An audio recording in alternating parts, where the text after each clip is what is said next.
Ranaut social media पर सबसे ज्यादा ट्रेंड कर रही हैं, तो सबसे ज्यादा चिढ़ बॉलीवुड में है। कंगना ने आज एक ट्वीट करके कहा है कि बॉलीवुड मुझसे जबरदस्त नफरत कर रहा है, मुझे धमकी अलग अलग मिल रही है। कंगना ने यह भी कहा है कि हमसे फिल्में छीनी जा रही है, हमें धमकाया जा रहा है, बॉलीवुड हमसे नफरत कर रहा है। हमें अपने मेरे ट्वीट्स पे बताइए कि क्या मैं जो कर रही हूं सही है। अब कंगना को पद्म अवार्ड मिला तो पूरी मिर्ची लग गई बॉलीवुड की। उस दौर में जब खैराती और खलियर खैराती पद्म अवार्ड पाते थे और पद्म अवार्ड दिलाते थे, और मैं बार बार कर रहा हूं, ये दौर ऐसा नहीं है कि नरेंद्र मोदी के आते सब कुछ बदल गया। नरेंद्र मोदी की सरकार के दौरान भी अदालत लगाने वाले संपादकों को पता नहीं किस चीज के लिए पद्म अवार्ड मिलता था, जेटली जी के मित्र होने के कारण या किस कारण से। तब समझ में आएगा कि बहुत कुछ नहीं बदला था, क्योंकि जेटली जी का इतना एहसान नरेंद्र मोदी और अमित शाह पर था कि उनकी लाचारी थी। आखिर अरुण जेटली वकील थे तो कुछ एहसान था उनका, उस एहसान की कीमत बहुत कुछ चुकाया जा रहा था। आज पद्म अवार्ड किसी मैला उठाने वाली महिला को मिल रहा है, जमीन पर काम करने वाले कार्यकर्ताओं को मिल रहा है। तब पद्म अवार्ड किसी न्यूज रूम में तय होता था, और इसीलिए फिल्मों में भी उन लोगों को मिलता था जिन लोगों ने सनातन संस्कृति के खिलाफ जहर उगले, जिसने बार बार इस बात को समझे कि जितना जहर बॉलीवुड ने उगला है, हमें हमें पढ़ाया जाता था जर्नलिज्म में। हमारे पास एक, मुझे याद है कि एक चैप्टर होता था कि कैसे बॉलीवुड ने इस देश का कल्चरल डेवलपमेंट किया है, कैसे बॉलीवुड ने हिंदी का डेवलपमेंट किया, क्योंकि हिंदी फिल्में बनती थी। लेकिन सच उससे अलग था। ये धीरे धीरे हमें बाद में समझ में आया कि 70 के दशक में कैसे भारतीय संस्कृति का दोहन किया बॉलीवुड ने। और इसीलिए कंगना ये सवाल कर रही है कि हमें सिर्फ इसीलिए हमसे नफरत बॉलीवुड कर रहा है क्योंकि हमने सनातन का सम्मान किया, हमने हिंदुत्व की बात की, इसीलिए बॉलीवुड हमसे नफरत कर रहा है। और कंगना की बात में सच्चाई इसलिए है कि जब कभी इस बात को आपने हमने हल्के में ले लिया, सोचिए जिस रामायण धारावाहिक से इतना लोकप्रिय जो धारावाहिक हुआ, उसके कलाकारों को बाद में आप ये कह सकते हैं कि राम और जो दीपिका पादुकोण जो दीपिका जो सीता की भूमिका में थी, अरुण गोविल जो राम की भूमिका में थे, उन लोगों ने कुछ अपनी लाइफ में, चूंकि रामायण में वो राम में अवतरित हो चुके हुए थे, तो कुछ उन्होंने कायदे कानून बनाए। इन सबको सजा, रामायण में काम करने की सजा ये मिली, इन सबको भुखमरी की स्थिति हो गई तमाम कलाकारों की, ना सिर्फ रामायण बल्कि महाभारत में। और इतना ही नहीं, आप यूं ही नहीं समझे गुलशन कुमार मारे गए, अनुराधा पौडवाल का करियर खत्म हो गया। जिन जिन लोगों ने उस बदलाव के दौर में सनातनी संस्कृति को बॉलीवुड में थामने की कोशिश की, उस सबको बर्बाद कर दिया गया। आर्थिक चोट इस कदर दी गई कि काम ही किसी को नहीं मिला। गुलशन कुमार जब मारे गए, गुलशन कुमार की जब हत्या कर दी गई, तो फिर गुलशन कुमार की टीम में काम करने वाले लोगों को काम ही नहीं मिला, क्योंकि जड़ पे ही मट्ठा डाल दिया गया। गुलशन कुमार की हत्या करके खत्म कर दी गई, क्योंकि गुलशन कुमार बॉलीवुड में एक बड़ा बदलाव ला रहे थे। वो दाऊद गैंग की इसी सेंटर पॉइंट पे थे। तो क्या यूं ही हुआ कि 3 खान के अलावा, ये ट्रिपल खान के अलावा किसी को कोई रोल ही नहीं मिलता था ढंग का, और जो वहां काम करेगा उन सबको मां मैं मंदिर नहीं जाऊंगा, मां का डायलॉग पढ़ना पड़ेगा फिल्मों में, और 776 नंबर का बिल्ला पहन करके हर चीज से बचाव करेगा। कंगना वहीं चोट मार रही है। तब मैं क्यों लगातार 3 दिनों से आपसे कह रहा हूं कि कंगना ने, दरअसल पद्म अवार्ड कंगना को इसीलिए दिया गया क्योंकि वो पूंछ पर पांव रख सके। कई लोग सवाल करते हैं कि फला को क्यों पद्म अवार्ड, इसीलिए हर चीज आप सिर्फ नैतिकता नैतिकता करके नहीं कर सकते, कुछ चीजों पर दांव रख। कुछ लोग सवाल करते हैं कि क्यों जितेंद्र की बेटा को क्यों दिया गया, उसकी बेटी को क्यों दिया गया। बहुत सारी स्ट्रेटजी इस लिहाज से चलनी पड़ती है, कहां चोट आपको मारना है, शाम दाम दंड भेद आपके संस्कार में यह भी कहा गया है। इसीलिए कंगना को पद्म देने के 2 दिन बाद उसका इंटरव्यू जहां होता है, उस मंच को भी समझिए और कंगना के उस शब्द के भी मायने समझिए। क्या कंगना ने यूं ही कह दिया कि 1947 में हमें आजादी कोई नहीं मिली, वो सत्ता का ट्रांसफर था, सही मायने में 1946 में 2014 में हमें आजादी मिली? प्राइमरी स्टेज में मैं कल भी कह रहा था, ये कुछ अचूबा सा लगता है, लेकिन इस सच को समझना पड़ेगा कि कैसे आप मैं भी कुछ चीजें देख रहा था कि कैसे गांधी वध के बाद आरएसएस पर बैन कर दिया गया। और मुझे याद है कि आरएसएस में जो आरएसएस के शाखा जाते थे कई सारे मेरे मित्र, वो पब्लिक प्लेस पे नहीं कहते थे। मास कॉम जब हम कर रहे थे तो कई सारे साथी थे जो आरएसएस की शाखाओं में जाते थे, लेकिन वो इस चीज को छुपाते थे, उन्हें डर लगता था। और ये तब की मैं बात कर रहा हूं जब 2004 तक केंद्र में वाजपेयी की सरकार थी, और मास कॉम करके मैंने 1999 और 2000 में मास कॉम किया। उसके बाद मेरे करियर का शुरुआती दौर था। कोई ये कहने को, मेरे एक ब्यूरो हेड हुआ करते थे, वो आरएसएस से थे। मैं एक बहुत, और उन्होंने प्रचारक निकलने की कोशिश की थी। मुझे किसी ने बताया कि आरएसएस से हैं, और चूंकि उस समय बीजेपी की सरकार थी। जब मैंने उनसे पूछा, कहा, तो सीधे से चुपके से दरवाजा उन्होंने बंद कर दिया, डर गए हो, और कहा कि किसी को बताना मत, पता नहीं चलना चाहिए किसी को। बाद में सरकार का फायदा उन्होंने उठाया, ये अलग बात है, लेकिन कहने का मतलब तब मुझे लगा कि इतना डर क्यों लगता है। जिस आरएसएस के लिए एक सामाजिक संस्था है, जिस आरएसएस के कार्यकर्ताओं ने जिस अपने आप को तपा करके अपना पूरा जिंदगी समाज को दे दिया, उसे बाहर आकर के क्यों कहने में डर लगता है आरएसएस से है। और मैं ये निजी अनुभव बता रहा हूं 2001 का। मुझे बताया गया कि फलां जो आपके ब्यूरो हेड हैं वो संघ से जुड़े हुए रहे हैं। किसी प्रचारक ने मुझसे कहा, मेरी मुलाकात हुई, क्योंकि मेरा स्ट्रगल का फील्ड चल रहा था तो जान पहचान उनसे हुई थी। उन्होंने उसके बाद मुझसे कभी मुलाकात नहीं की, मुझसे कतराते रहे मुझसे मिलने से। बाद में पता चला कि इन चीजों को, चूंकि आप जर्नलिस्ट हैं, ये चर्चा हुई क्यों, तो पता चला कि आजादी के बाद, गांधी की हत्या के बाद, जब आरएसएस पर बैन लगाया गया, नेहरू काल में निरंतर किसी भी सरकारी कर्मचारी का यदि कहीं से भी कोई बैकग्राउंड उसके दूर दूर तक आरएसएस का हुआ तो उसकी नौकरी चली जाती। ये आरोप जैसे पाकिस्तान में इश्क-निंदा कानून था, है, वैसे ही नेहरू काल में, इंदिरा काल में यह बना दिया गया कि यदि आप सरकारी कर्मचारी हैं और कहीं से भी आपका बैकग्राउंड आरएसएस का हो गया, यदि आपके चचा, मामा, दादा कहीं से भी कुछ हैं, तो कोई यदि आरोप लगा दिया कि अरे ये तो संघी है, तो आपकी नौकरी बस इतनी मात से चली जानी है। सोचिए, जिस देश का विभाजन ही मजहब के आधार पर हुआ हो, जिस देश का विभाजन हिंदू मुसलमान के आधार पर हो, जिन्ना के टू नेशन थ्योरी पे हुआ हो, जिस देश के लिए जिन्ना ने कहा हो कि हिंदू और मुसलमान दो अलग अलग कौम है और साथ नहीं रह सकते, और पूरी तरह से जो 30% आबादी के लिए, 25% आबादी के लिए लगभग 40% भूमि जिसने पा लिया हो, और उसके बाद भी मैक्सिमम पॉपुलेशन यहां रह गया हो, उस इलाके में जिसके लिए कहा गया कि गांधी हिंदू नेता है। जिन्ना हमेशा यही कहता था, गांधी को उसने हिंदू नेता कहा। अपने आप को भले वो मुस्लिम नेता कहा है वो ना कहा हो, लेकिन उसने गांधी को बार बार हिंदू नेता कहा, हिंदू नेता, हिंदू नेता। गांधी इस चीज से डरते थे, और इसीलिए गांधी जिस तरह से अपने आप को हिंदू नेता कहने से डरने लगे, वैसे ही चरित्र हो गया भारत में। यदि आपको कोई कह दे कि आप हिंदू हैं, तो ना, मैं सेकुलर हूं।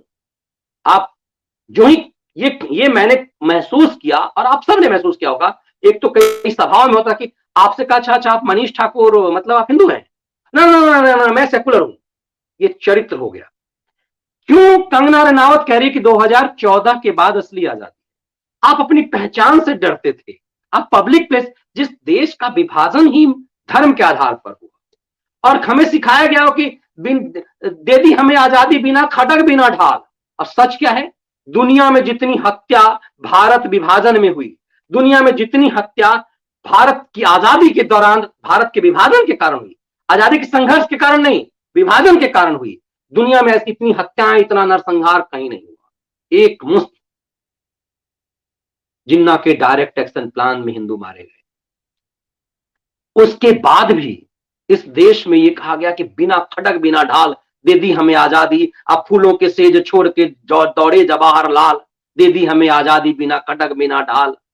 हमें यह रटाया गया, हमें बचपन से कुंठित कर दिया गया। हमें पता ही नहीं चला कि वो फूलों की सेज छोड़ करके नहीं दौड़ा, वो तो अय्यासी कर रहा था, मौज ले रहा था, और सीधे प्राइम मिनिस्टर बन गया, क्योंकि उसके बाप के पास पैसे बहुत ज्यादा थे और गांधी को उस आजादी की लड़ाई में चाहिए हो रहे होंगे। जिस आदमी ने इस देश को जोड़ा, अलग भारत एक खंडित हिस्सा होता, जिस पटेल ने इसको जोड़ा, उस पटेल के को इतिहास से गर्द कर दिया गया। इसीलिए निकाल निकाल करके नरेंद्र मोदी ने पटेल को निकाला। पटेल कोई संघी नहीं थे, लेकिन एक प्रामाणिक रूप से लौह पुरुष बना करके लोहे की इतनी बड़ी प्रतिमा लगा दी गई साबरमती नदी के किनारे कि दुनिया देखे कि अब आपके लिए पर्यटन का क्षेत्र, कह लीजिए दुनिया के पर्यटन का क्षेत्र, वो आगरा का वो मुर्दा घर नहीं है, वो सरदार पटेल की वो प्रतिमा है, वो मूर्ति है जो दुनिया में इस स्तर की है नहीं। भविष्य में अयोध्या होगा, काशी होगी, और आप धीरे धीरे जो आपके पर्यटन से जो आमदनी का जो मूल, भारत का प्रधानमंत्री किसी से मिलता था वो मुर्दा घर की छवि देता था कि आप मुर्दा चरित्र के अलावा आपके पास कुछ है ही नहीं। मतलब भारत के पास कुछ था ही नहीं एक मुर्दा घर के अलावा।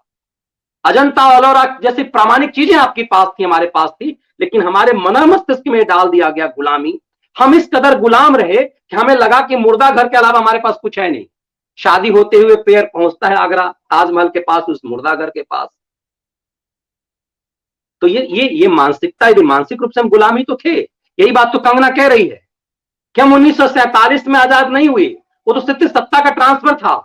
यदि आजाद होते तो यदि हिंदू धर्म, यदि हिंदू और मुसलमान के आधार पर इस देश का विभाजन होता तो सरकारी नौकरी, मैं कुछ चीजें ऐसी देख रहा था कि सरकारी नौकरी कई लोगों को इसलिए चली गई उसकी क्योंकि उसके ऊपर आरोप लगा दिया गया कि ये संघ से जुड़ा हुआ था, ये आरएसएस का एजेंट है, और खट से आपको कह दिया अरे तुम चुप रहो यार, तुम तो आरएसएस के एजेंट हो। बस इसी से आपका पूरा सत्य, आपकी पूरी नैतिकता, आपके पूरे तर्क को खत्म कर दिया वामपंथियों ने। इसीलिए कंगना ने कहा कि 2014 से ही हमें आजादी मिली, क्योंकि इससे पहले अपने आप को आप हिंदू कह ही नहीं सकते थे। पब्लिक मंच पे आप गिड़गिड़ा कर कहते कि सेकुलर है, हम तो सेकुलर हैं जी। इसीलिए कंगना ने कहा कि 2014 में, और कंगना ने ये कहा तो क्या आपको लगता है कि कंगना ने यूं ही कह दिया? कंगना इतनी विद्वत है। पद्म अवार्ड, कुछ चीजें बहुत सोच समझ के दांव चली जाती है। हर चीज यदि पार्टी कार्यकर्ता ही कहेगा तो उसके मायने क्यों हों? बॉलीवुड की एक ऐसी अभिनेत्री जो फाइटर रही, और यूं समझिए कि उसे पद्म अवार्ड मिलता है, एक टेलीविजन चैनल पर वो इंटरव्यू देती है, उससे उस ढंग का सवाल किया जाता है और वो जवाब देती है, फिर वो वायरल हो जाता है, और उसके बाद उसके खिलाफ नफरत का हंगामा चलाया जाता है, पद्म अवार्ड वापस लेने की मांग, ये अवार्ड वापसी गैंग करते हैं। ये वो कहती है कि हम वापस दे देंगे पद्म अवार्ड, इसमें क्या है, साबित कर दो जो हमने बोला है वो गलत है। अब देखिए कि मैं क्यों कह रहा हूं, आज बाबा योगी मैदान में उतरे और योगी ने कंगना का नाम लिए बिना संकेत दे दिया कि 2014 में ही असली आजादी है।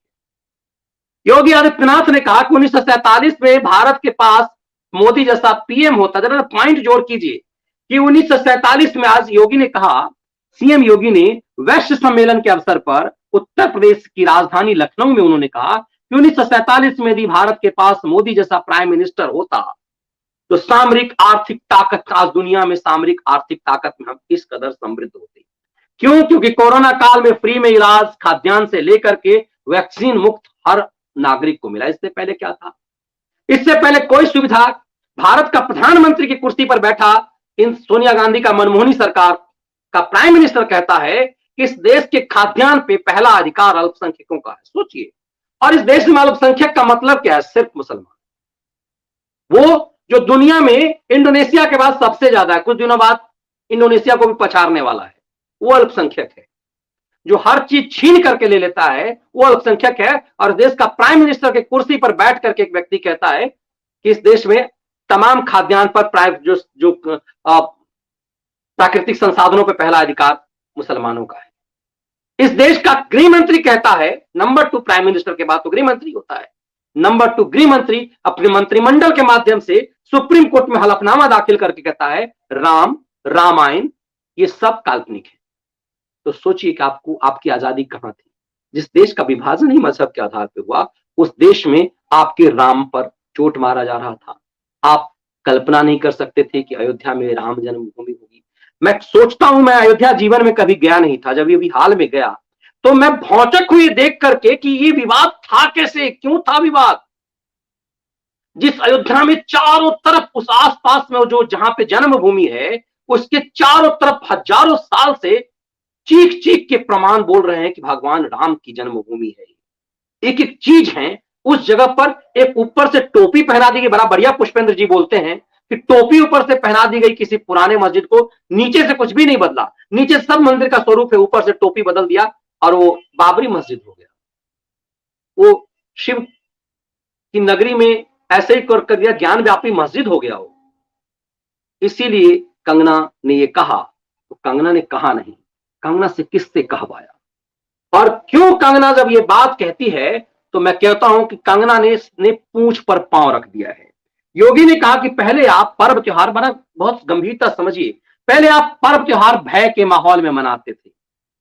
और हम सब जानते हैं, क्योंकि मैं एक जर्नलिस्ट रहा, मैं टीवी जर्नलिस्ट रहा, मेन स्ट्रीम मीडिया में लगभग 20 साल मेरा कार्य रहा, और 20 साल के बाद ये 2 साल लगभग, जिस दिन राम मंदिर पर फैसला आया सुप्रीम कोर्ट का, उसी दिन मैंने मेन स्ट्रीम मीडिया पर लात मार करके, सोशल मीडिया के माध्यम से, यूट्यूब के माध्यम से मुझे एक मंच मिला, आप सबका साथ मिला कि मैं यहां स्वतंत्र पत्रकारिता कर सकता हूं।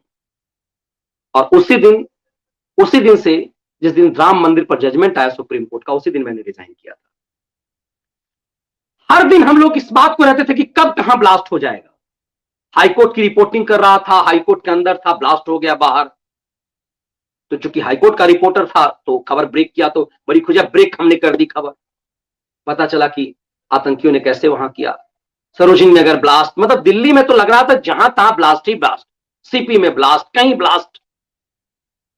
वो दौर ही ऐसा था, यहां आतंकी पकड़े जा रहे हैं, वहां पकड़े जा रहे हैं। किसी ने सचिन तेंदुलकर को मारने की धमकी दी, किसी ने कलाम साहब को मारने की धमकी दी, उस समय प्रेसिडेंट नहीं थे। ये चीजें निरंतर चलती थी, कभी जयपुर में ब्लास्ट, कभी बेंगलुरु में ब्लास्ट, कभी जम्मू में ब्लास्ट, कभी पटना में ब्लास्ट। कितने दिनों से आपने ब्लास्ट की कहानी इस देश में नहीं सुनी है। इसीलिए आज फिर योगी ने कहा कि पर्व त्योहार आप भय के माहौल में मनाते थे। सचमुच लोग पब्लिक प्लेस पे जाने दिवाली की खरीदारी से करने से डर, आज आप कोरोना से डर रहे हैं। वो दौर ऐसा था 2003, 4, 5, 6, 7, 8, 9, 10 तक का दौर, कि कहां किस मार्केट में ब्लास्ट हो जाए पता ही नहीं चले। इसीलिए कंगना ने कहा कि आजादी हमें 2014 में सही मायने में। ये क्यों? क्योंकि योगी इस ढंग का पहला चीफ मिनिस्टर है जो कहता है, चुनौती देता है कि हमने अपहरण, यूपी में अपहरण, आज उन्होंने खोल करके कहा कि यूपी में अपहरण की कोई हिम्मत नहीं कर सकता। कोई भी माफिया, माफिया शब्द का इस्तेमाल किया उन्होंने, किसी माफिया के बाप की हिम्मत नहीं है कि वो उत्तर प्रदेश में अपहरण करे। और चूंकि वो बोल किसे रहे थे? व्यापारियों को, व्यापारी सम्मेलन संबोधित कर रहे थे। तो सबसे अधिक अपहरण किसका होता था? व्यापारियों का, डॉक्टर्स का। बिहार में तो सरेआम लोग डॉक्टर छुपाते थे अपने आप को कि कोई भी, किसी भी डॉक्टर को अपनी काबिलियत का डर लगता था कि उसकी काबिलियत फैल गई कि डॉक्टर बहुत काबिल है तो उसका अपहरण हो जाएगा, उसके बेटे का अपहरण कर लिया जाएगा। ये बिहारी नहीं, मैक्सिमम जगहों पर ये चीजें थी। इसीलिए उन्होंने कहा कि भय का माहौल था। इस बात को बारीकी से समझना पड़ेगा, क्योंकि आप तर्क से बता नहीं, कोई भी आपको कह रहे कंगना ने गलत बोला, ठीक कह रहे हैं। कोई लेफ्टिस्ट लिबरल कोंगी बांगी आपके पास आपको कहेगा अरे कंगना ने तो बेइज्जती कर दी, हमारी आजादी के जो संघर्ष नायक थे उन सबका अपमान कंगना ने कर दिया। आपको भी लगेगा सही बात है, कंगना ने किसी का अपमान नहीं किया है। अरे कंगना के अपमान करने से क्या, कुछ अपमान तो उस समय हुआ कि कौन पढ़ता है आपको, क्या हमें और आपको पढ़ाया गया सुभाष की वीरता की कहानी को? क्या चंद्रशेखर आजाद, भगत सिंह, कितनी चैप्टर का एक छोटा सा हिस्सा पूरा गांधी नेहरू से भर दिया गया। तो सालों से जो सही मायने में वीर और वीरांगनाएं थी, उनका तो अपमान सालों से होता रहा है। अब सही मायने में इतिहास से उन्हें निकाल करके उनकी वीरता की गाथा को लिखा जा रहा है। तो इसीलिए आजादी 2014 के। अब इस बात को समझिए, इतना सब कुछ होने के बाद क्यों ऐसा लग रहा है कि जिस पार्टी ने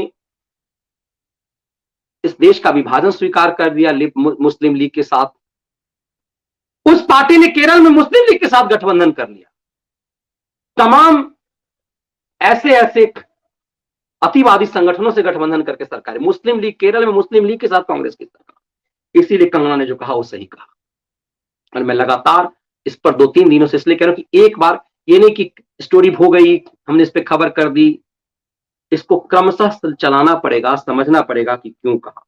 आज उन्होंने कहा किसी माफिया की हिम्मत नहीं कि किसी व्यापारी का अपहरण कर ले। यदि अपहरण किया तो उसकी 7 पुश्तें भुगतेगी। 7 पुश्तें क्यों कहते हैं? क्योंकि आर्थिक रूप से इस कदर चोट पहुंचाया जाता है, उसी से वसूला जाता है।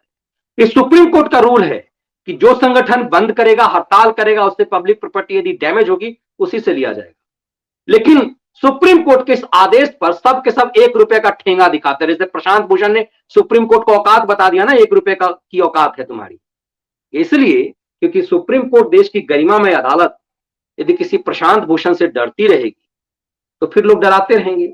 इसीलिए किसानी के नाम पर बॉर्डर पर जो कुछ भी हो रहा है, सुप्रीम कोर्ट मौन है तो दूसरों को भी लगता है कि सुप्रीम कोर्ट यदि उन्हें कुछ नहीं कर रही तो हमें क्या कर लेगी। इसीलिए सुप्रीम कोर्ट पटाखे पर बैन करती है तो लोगों को लगता है कि अरे पटाखा, पहले जो लगता भी था कि पटाखा नहीं छोड़ना चाहिए, सुप्रीम कोर्ट ने बैन कर दिया तो चलो और छोड़ेंगे हम। ये एक आक्रोश में, क्योंकि सुप्रीम कोर्ट धीरे धीरे कहीं ना कहीं ऐसा लगता है कि सेलेक्टिव होती जाती है और लोगों को लगता है कि किसी खास मजहब के खिलाफ सेलेक्टिव हो रही है। इसीलिए कंगना ने जो कहा कि 2014 के बाद आजादी हमें मिली, इसके मायने सही तौर पे आपको लगेगा कि कंगना ने क्या गलत बोल दिया, सचमुच गलत बोल दिया। आपको कोई आएगा कांगी बांगी कन्विंस कर देगा, आप कंफ्यूज हो जाएंगे और आप कह देंगे कंगना, और इसीलिए आप उसके शिकार हो जाते हैं। इसीलिए देखिए कि ये खैराती कुमार जो है, ये सब के सब किस ढंग से त्रिपुरा में फर्जीवाड़ा करता है। त्रिपुरा में फ्रॉड जर्नलिस्टों का जिन लोगों ने अफवाह फैलाया, उसके साथ ये खड़े हो जाते हैं और कहते हैं कि पत्रकारिता खतरे में है। और जो लोग त्रिपुरा के झूठ पर महाराष्ट्र में दंगा करा देते हैं, उस पे चुप्पी लगा देते हैं। इसके मायने समझना होगा और फिर समझना होगा कि कहां आपको कहां स्टैंड कैसे लेना चाहिए, क्योंकि इस देश में बहुत अन्याय हुआ है। इस देश में ये सामान्य बात नहीं है, ये समझने की जरूरत है कि जिस देश का विभाजन ही मजहब के आधार पे हुआ, धर्म के आधार पे हुआ, उस देश में मतलब उस क्षेत्र में जो हिंदू रह गए वो तो बेचारे अपना धर्म बदले, पता नहीं क्या क्या कर लिया, जीना दूभर हो गया। यहाँ जो हिंदू रहा उसके लिए भी संघ से जुड़ा होना, सांस्कृतिक संस्कारों से जुड़ा होना, वो भी खतरनाक हो गया। इस देश का विभाजन, और यहाँ पर दामाद बनकर के एक कौम रह गया जिसको प्राकृतिक संसाधन पे अधिकार है। इसीलिए कंगना ने जो कहा वो सही कहा, और यूं ही नहीं कहा होगा, इस बात को आप और हम बेहतर समझ सकते हैं।